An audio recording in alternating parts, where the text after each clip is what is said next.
Good morning दोस्तों, जैसा कि आप देख रहे हो द परफेक्ट इंडिया।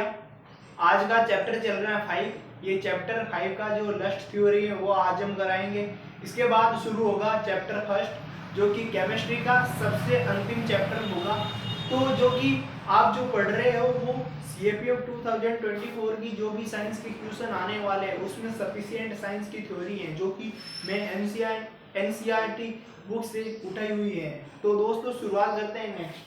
तो सबसे पहले आता परमाणु साइज। यहाँ से 2021 में एक क्वेश्चन आया था। क्वेश्चन क्या था कि हाइड्रोजन की त्रिज्या कितनी होती है। इसमें दो ऑप्शन थे, जिसमें लिखा था 37 लिखा था, लेकिन आपको यूपीएससी कंफ्यूजन के लिए दिया था।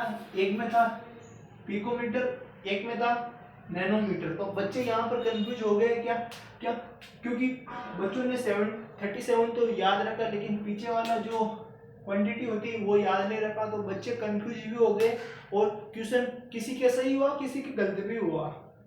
तो ये यूपीएससी आपके साथ में खेलती है क्वांटिटी से, डायमीटर से, तो ये आपको याद रखना।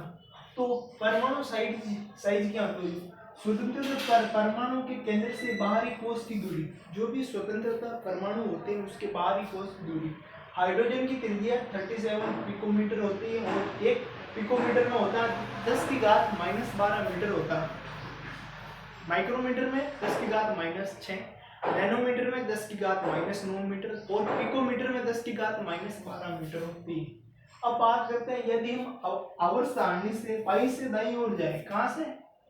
यदि हम आवर्त सारणी में 22 से दाईं ओर जाने पर कौन कौन से तत्वों में चेंज होता है, रिएक्शन होती है, कौन सा अपरिवर्तित होता है। तो हम जब 22 से दाईं ओर जाएंगे तो सबसे पहले हमारी जो दात्विक प्रगति है वो घटेगी सबसे पहले, और जो संयोजकता होती है इलेक्ट्रॉन की बढ़ जाएगी। 22 से दाईं जाने पर दात्विक प्रगति घटती है तथा संयोजकता होती है ना वो बढ़ जाती है एक तो, और जो ऑक्साइड है ना अधिक अम्लीय हो जाते हैं।